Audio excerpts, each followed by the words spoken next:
brace yourself. As much as I hate to say it, the lazy, slower paced days of summer will soon fade away. I'm starting to brace myself for the shift to fall, to the school year, and doing what I can to help my kids keep their focus on classes, homework, sports, and other things. Come Labor Day, the election season will heat up in the home stretch to November 5th, meaning even more political back and forth, more attacks among the varied candidates.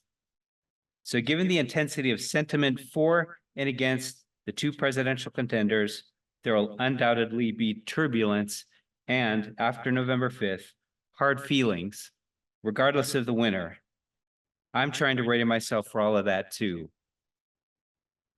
On the flip side, I know there will be curveballs, unexpected bends in the road, twists I can't foresee or imagine. Still, as 100-degree days give way to 80-degree days, 70-degree days, and eventually fall, as the green of summer gives way to fall, I try to adjust my mindset, prepare. We're always trying to prepare, ready ourselves for what's coming. We don't want to be blindsided. There was an elected county official when I lived in Indiana who always said, if you fail to prepare, you prepare to fail.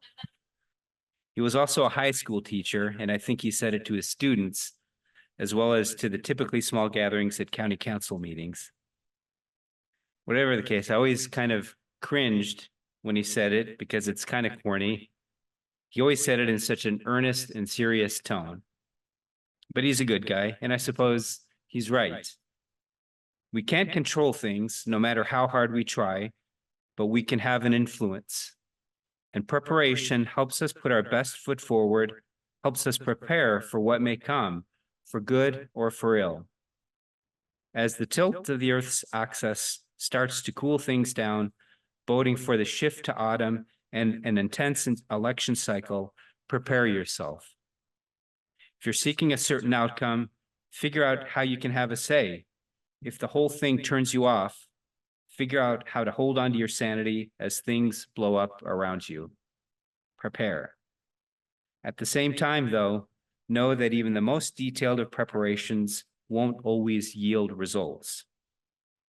Also, be ready to improvise and wing it. So as you might tell, preparation is the theme for this month's services. And we have some chalice lighting words. We Prepare for the Future by Reverend Robin Gray. They put a focus on being intentional and planning for what may come and in our relationships. By the light of this chalice, we prepare for the future. We prepare ourselves for the times of triumph and times of trial that might come. We prepare ourselves to be present to one another with loving hearts, even in the most difficult of times.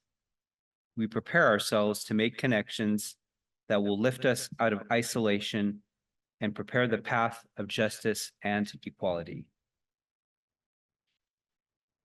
And now I invite Diana Boatman, please come forward and light our chalice.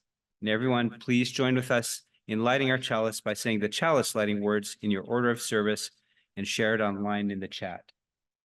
We light this chalice for the warmth of love, for the light of truth, and for the energy of action. Thank you, Diana.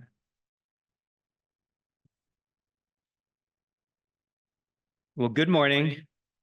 Welcome to the Unitarian Universalist Church of Ogden. My name is Tim Vandenack, and I'm glad to be your worship leader today.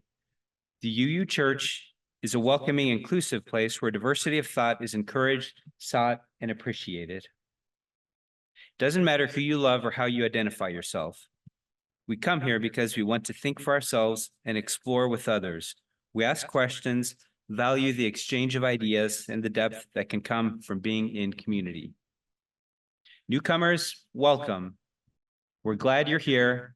We encourage you to fill out a newcomer card in the pews and put it in the offering basket when it comes by later. And please stay and chat with us after the service. We'll be meeting across in the gymnasium over there. And if you're joining us online, please fill out the newcomer card, which you can get, I think, in the chat. Dylan Zwick, there in the back, will be our speaker today, putting the focus on preparation, particularly in light of the intense political cycle we're currently going through. It's undoubtedly cause for heartburn and more for many, regardless of your political tilt, and figuring out how you can make your voice heard is one way to manage the situation. We love having people of all ages in this community. As you came in, we hope you saw the basket of activities for hands that like to stay busy. This is for all of you of any age. We welcome all the wiggles and sounds of a multi-generational community. And if you haven't already, and I haven't, please put your phones on silent. We are so glad each and every one of you is here today, and welcome.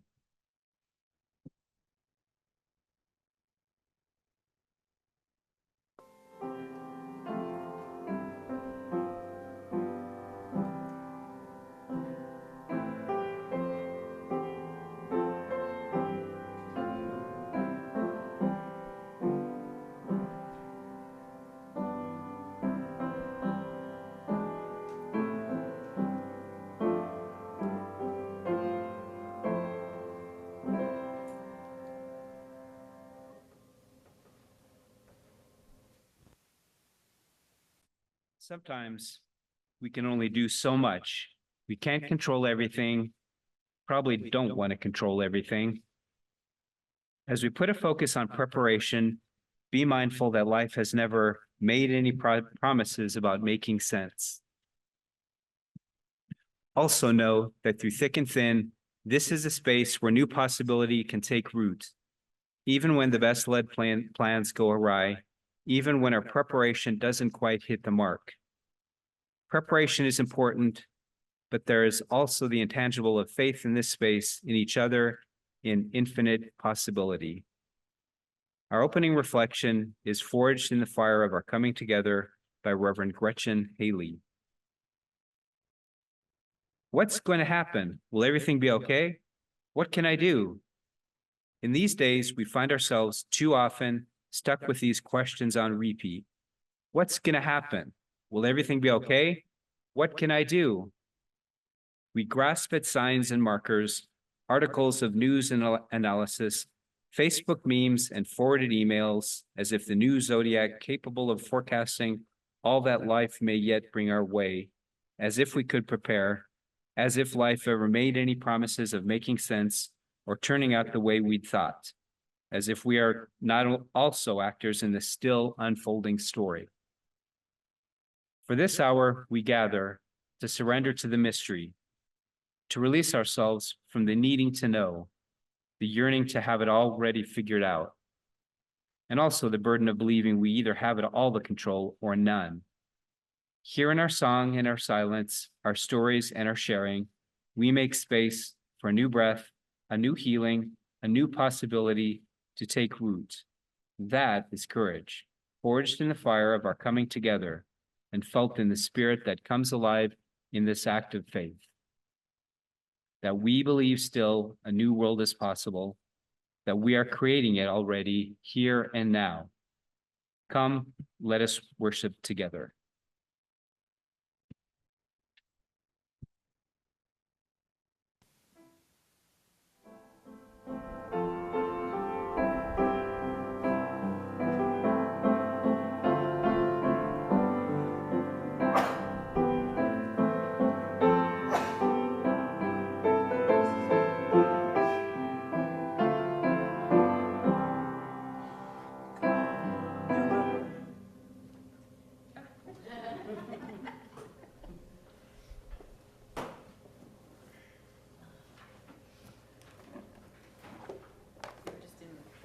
Enjoying your piano so much. So short introduction. Here's a short introduction for you.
come up and offer the main message today.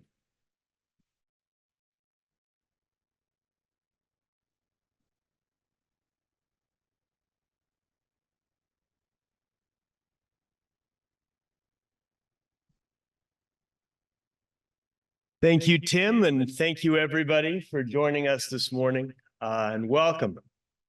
The title of the message today and of the service is Tightropes and Nets, and might be a slightly shorter message than usual, but I hope that will be okay. 50 years ago this week, Philippe Petit and some friends covertly strung a wire between the twin towers of the still under construction World Trade Center, and then he walked out on it. He performed for 45 minutes, making 8 passes along the wire, during which he walked, danced, laid down on the wire, and knelt to salute the watchers. What a sight to see. This came at a time when our nation needed some distraction. That same week, 2 days later, President Nixon announced his resignation. Tightrope acts are exhilarating. Their stark confrontation with very real danger makes them both compelling and nerve-wracking. You don't really want to watch, but it's hard to look away. I remember visiting the World Trade Center in 1993, and they told this story and made sure to inform us all that doing so was illegal. I didn't think that was necessary to inform the overwhelming majority of people, and anybody who'd think that that was a good idea would probably not be dissuaded by a trespassing law. I feel like we, as a country, have been on a tightrope for quite a while. Perhaps ever since those same twin towers came down, but certainly for the last 8 years.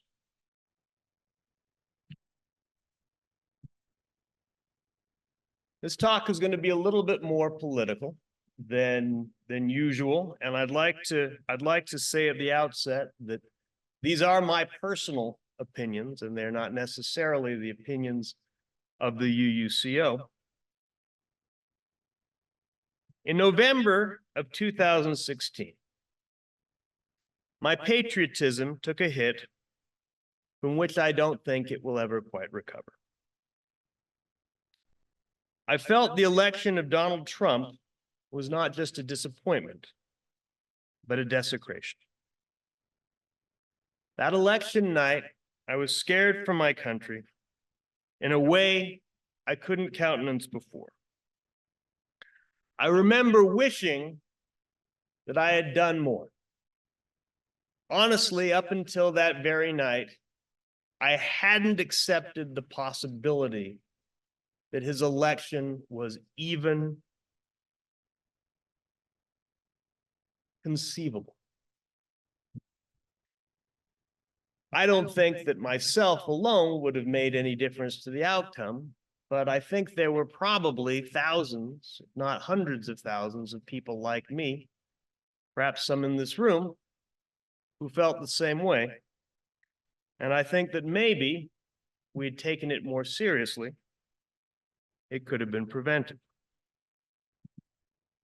That election night, I was scared for my country.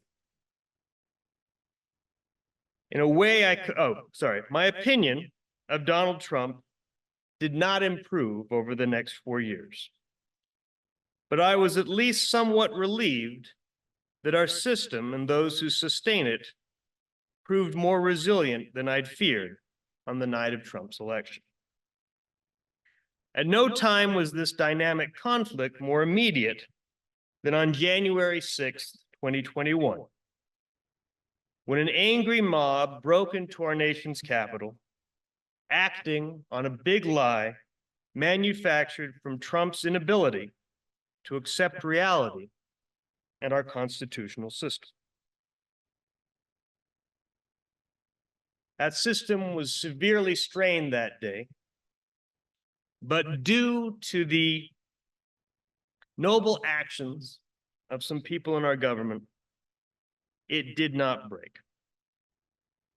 At least, I thought at the end of that day, we'd finally be able to end this shameful chapter of our nation's history and move on. However, my nation had not yet exhausted its capacity to disappoint me. Even after January 6th, the Republicans nominated Donald Trump again. And he very well might. I fear that within a second Trump administration, whatever guardrails held him back in his first term would break. Things would fall apart. The center would not hold.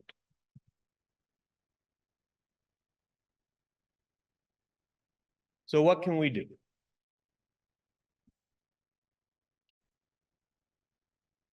I think Joe Biden is a good and decent man, and I think he's been a remarkably successful president. Judging by his record, I think he deserves a second term. And when contrasted with Donald Trump, I'd crawl over on my belly over broken glass to vote for him again. But I think it's obvious that he doesn't have another term within him, and he did the right thing when he stepped aside. It seems like more, but it's only been 3 weeks since Biden announced he was no longer seeking re-election. I first heard the news here at our church, sitting in our office. I was relieved, but the emotions I felt at the time were sadness and a deep, uneasy uncertainty about what would happen next. Well, within minutes, I had my answer. Almost immediately on the heels of his announcement, President Biden pointed the way with an enthusiastic endorsement of his running mate, Kamala Harris, to be our next president. When I read that endorsement in our office, I honestly cried. And I felt some things that I hadn't felt about my country in quite a while. Fear and worry were still there, but also some excitement. And dare I say it, hope. One of the many heartbreaking things about Trump's election was that we were on the cusp of electing our first woman president. Long overdue, we now again have that chance. And wouldn't it be wonderful if it could coincide with the final defeat of Donald Trump? We're all still on that tightrope. And honestly, I'd really like to get off. It's exhilarating and captivating, but also exhausting and frightening. To get off it, we're going to need to build a net. A net built by a network throughout this country, coordinating and putting in the effort to prevent an irrecoverable fall. I suspect a lot of you are, like me, very concerned about the next 12 weeks. And the best thing we can do is to channel that concern and the time we spend upon it into productive efforts to help ensure the outcome for which we hope. Nothing is certain, but I promise you it will help. Okay. So what are some of these things that you can do to help? Well, the Unitarians have a project called UU the Vote, which we've talked about before. It's a project through the UUA about supporting our values in elections throughout the country. As a church and a nonprofit organization, we're not able to officially endorse candidates or political parties, but we are able to take stands on issues that are important to us, including voting rights and women's reproductive freedom. National phone banks will begin on Tuesday, August 27th, and will happen every Tuesday until the election. There will also be face-to-face canvassing opportunities throughout the United States and even support for those participating. You can look for more information about these in future newsletters. So, for the next 12 weeks, if you've got anxiety about our election, I'd encourage you to work on building that net. If you read the news and you get worried, build that net.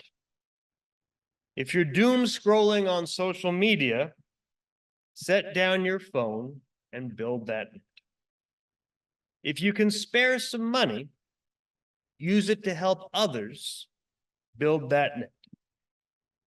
And if you're feeling lonely, reach out to some others who might be feeling the same way and build that net together. Nothing is certain, but hopefully we can build one wide enough and strong enough to catch us if we fall.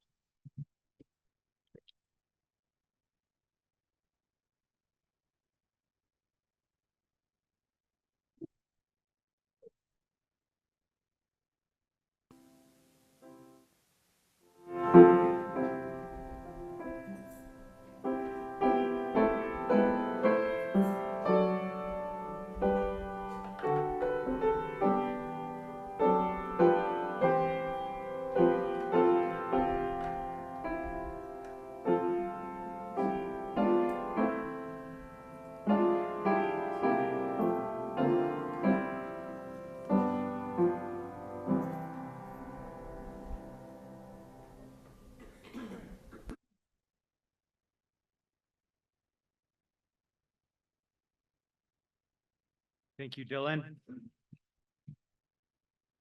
Our prayer is Seeking That Which Unites Us by Reverend Sarah Eileen Lowell. Spirit of life and love, in this time of uncertainty, of fear and angst, our nation holds its collective breath. In this time, when rhetoric blusters about and words are used as weapons, our nation clenches its fists, tightens its shoulders, eyes squeezed shut. Some are preparing for a fight. May we remember we are a people of resilience. We have faced uncertainty before. We have weathered storms. We have been consumed by flames, and we have risen like the phoenix from the ashes, and we will again, we the people. May we remember our shared humanity, our universal kinship, our interdependence, as we unclench our fists and breathe together, breathing in love and breathing out peace. May we recognize the spark of the divine inside all of us, even those we are not quite sure about. In this time of uncertainty, we remember the good will go on as we work to move forward together, we the people, seeking that which unites us with our arms reaching out wide for life, liberty, and the pursuit of happiness. May love prevail. Amen. Now enter a brief time of silent reflection.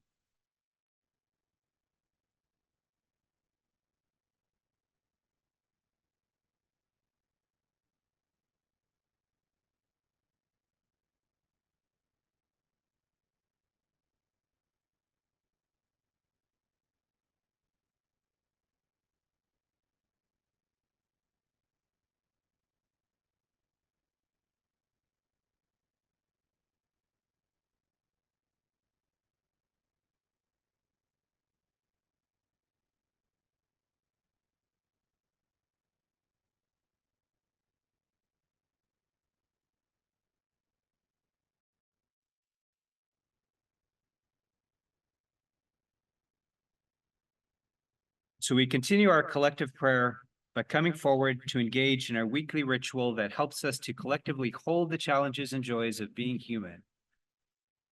As you light a candle, let it hold your hopes, memories, and gratitudes for this beautiful, complicated world and for our lives. And as you drop a stone in our sacred gathering waters, may it be an opportunity to imagine those burdens and quests for forgiveness held in a community that will let the stone land with care and intention. Please come forward.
We are so grateful to be in a community where we can share our resources to live out our vision of the world. Our offering each Sunday is a testament to the value of this community and our lived values. Now, please join in calling for the offering, and if I could get a couple of volunteers. Thank you.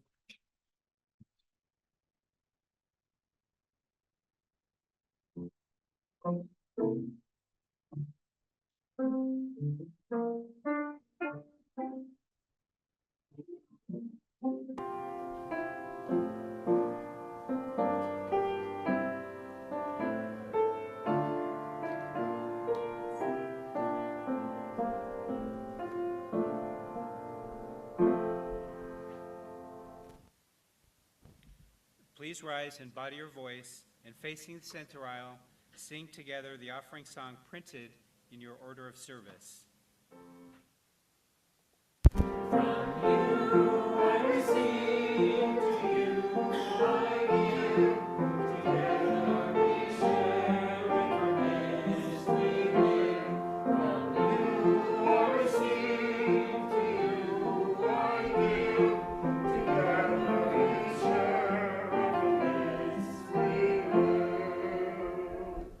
Thank you for giving. This church helps us in our efforts to improve the world in big ways and small. And please take a seat.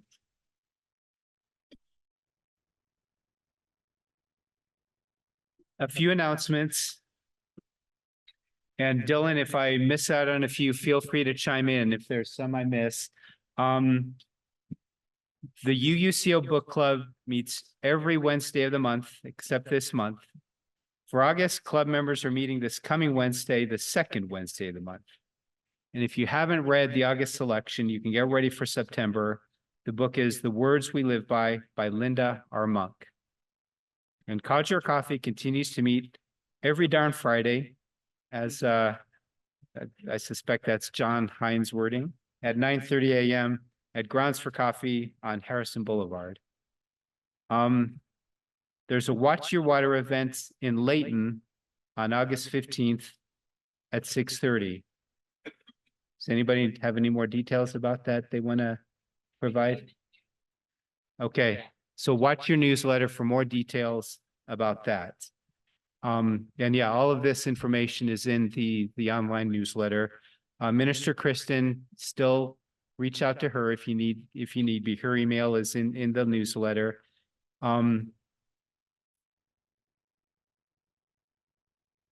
And we continue next week, right, Dylan, with the same theme: preparation, rested and ready. Is that so? We're continuing with the theme of preparation, and next week, general gist is rested and ready. And now, Joseph, I guess it's time for our closing hymn, number 157. Step by Step, the Longest March. It's in the black hymnal, and please rise in body or spirit.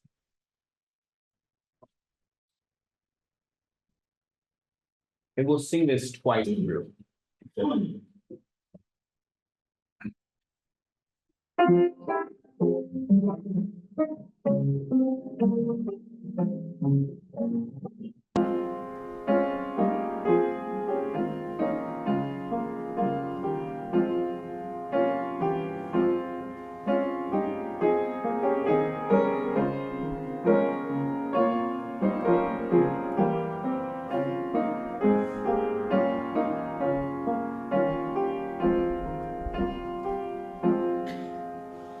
Step by step, the longest march can be won.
chalice comes to an end, join me in saying the chalice extinguishing words in your order of service.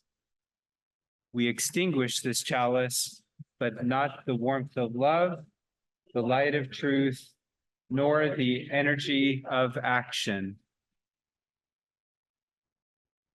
As the Boy Scouts say, be prepared, but also be ready to adopt and improvise, because not all preparations will go as planned. Have a great week, everybody. And remember, everybody's invited to coffee and talk in the gym across the way.